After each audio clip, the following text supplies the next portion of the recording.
Ka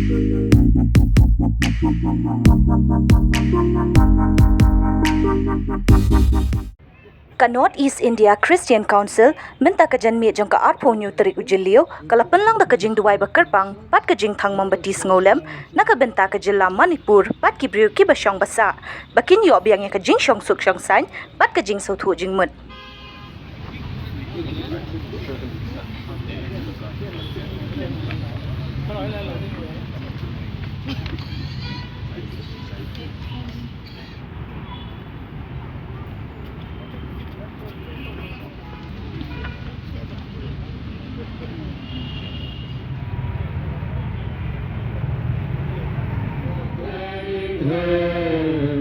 We'll walk hand in hand someday.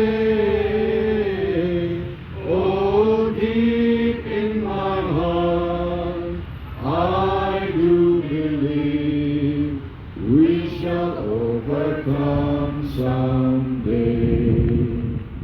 We shall live in peace. We shall live in peace. We shall live in peace someday. Oh, deep in my heart, I do believe we shall overcome someday. We make it clear that violent conflict do not benefit anybody.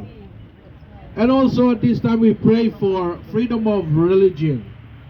It hurts us all when more than 300 churches have been burnt or destroyed in Manipur and also other religious places. What it symbolizes is that people do not respect religion. So we pray right in our constitution, and we are going to fight for our freedom as religious people.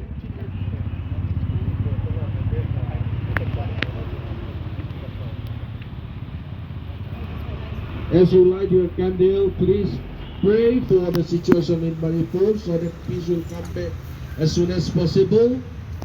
And those who are in charge, those who are responsible, people of Manipur, amidst the ongoing unrest in the state, therefore as leaders and representatives of various churches, church bodies in and around Shillong gathered this evening to pray for the restoration of peace and harmony in the state, the strife-torn state of Manipur.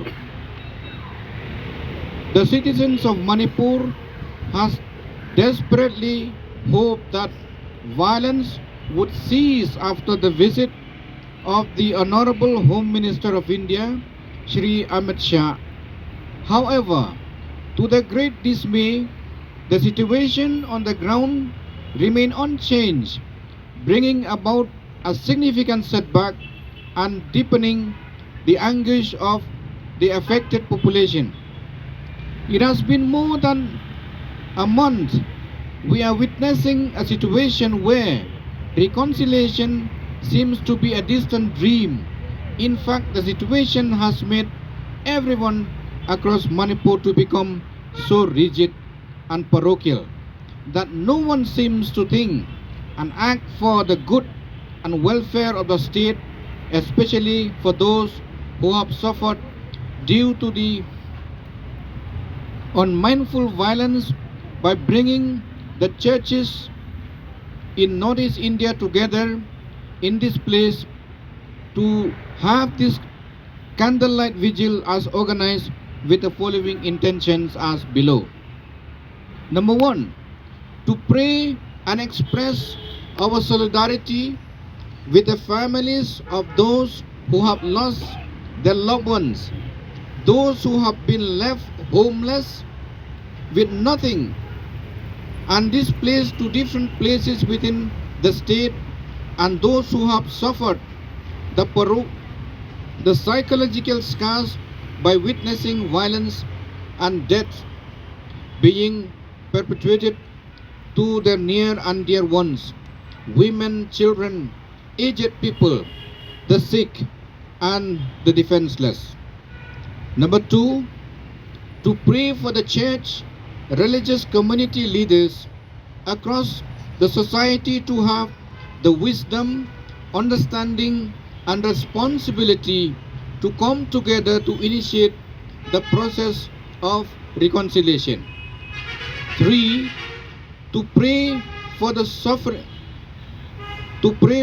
safeguarding religious freedom in Manipur, as it has been reported more than 300 religious places of worship have been burned down and destroyed, signaling the loss of the freedom of worship in many places and manifesting particular hatred towards certain religious traditions.